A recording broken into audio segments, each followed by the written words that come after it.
Saudara-saudari, Injil kita pada hari ini diambil dari Injil Yohanes bab 6 ayat 44 sampai 51. Di rumah ibadat di Kapernaum, Yesus berkata kepada orang banyak, "Tidak seorang pun dapat datang kepadaku jikalau ia tidak ditarik oleh Bapa yang mengutus aku, dan ia akan kubangkitkan pada akhir zaman. Ada tertulis dalam kitab nabi-nabi, dan mereka semua akan diajar oleh Allah. Dan setiap orang yang telah mendengar dan menerima pengajaran dari Bapa datang kepadaku.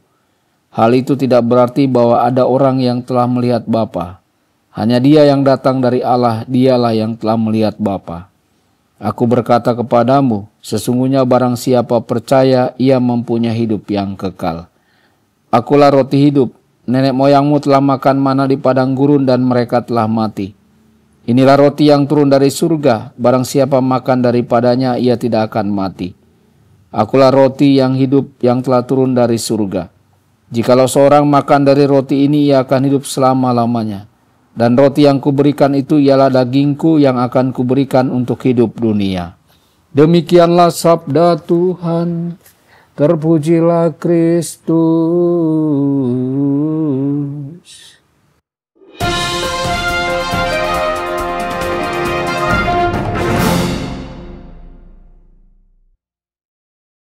Dalam nama Bapa dan Putra dan Roh Kudus. Amin. Saudara dan saudari terkasih dimanapun Anda berada, jumpa lagi dengan saya Romo Tedens dalam saluran Warta Kabar Sukacita.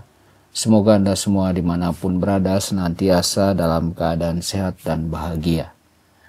Bapa adalah Dia yang mengutus Yesus dan yang akan menarik jiwa-jiwa kepadanya. Tidak ada seorang pun yang dapat datang kepadaku kalau tidak ditarik oleh Bapa. Jadi orang-orang yang mendengar perkataan Kristus dan ditarik kepadanya karena karunia iman dari Bapa.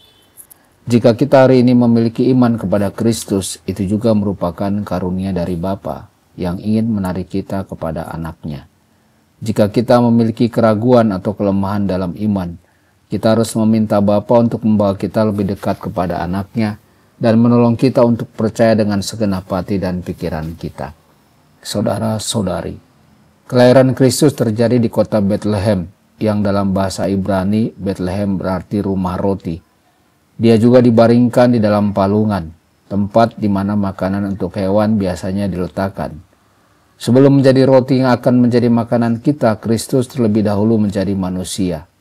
Memberikan roti yang diberkati secara khusus kepada kita saja tidak akan berarti apa-apa dibandingkan dengan memberikan dirinya sendiri. Begitulah cara Allah selalu mengasihi dengan memberikan dirinya sepenuhnya dan tanpa syarat. Saudara-saudari, catatan tentang Kristus yang lipat gandakan roti melaporkan bahwa ia melakukannya karena belas kasih kepada orang banyak. Aku merasa kasihan kepada orang banyak itu karena sudah 3 hari mereka bersama-sama dengan aku dan tidak mempunyai apa-apa untuk dimakan. Dan aku tidak mau membiarkan mereka pergi dalam keadaan lapar, sebab mereka mungkin akan pingsan dalam perjalanan. Belas kasihan yang sama ini menggerakkannya untuk memberikan dirinya sendiri sebagai roti kita dalam Ekaristi. Ia tidak ingin kita mati karena kekurangan makanan rohani.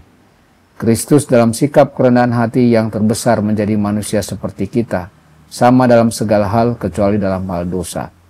Tetapi dalam sikap kerendahan hati yang lebih besar lagi, ia turun lebih jauh lagi untuk menjadi makanan rohani kita. Tuhan Yesus memberkati dan menyertai Anda semua.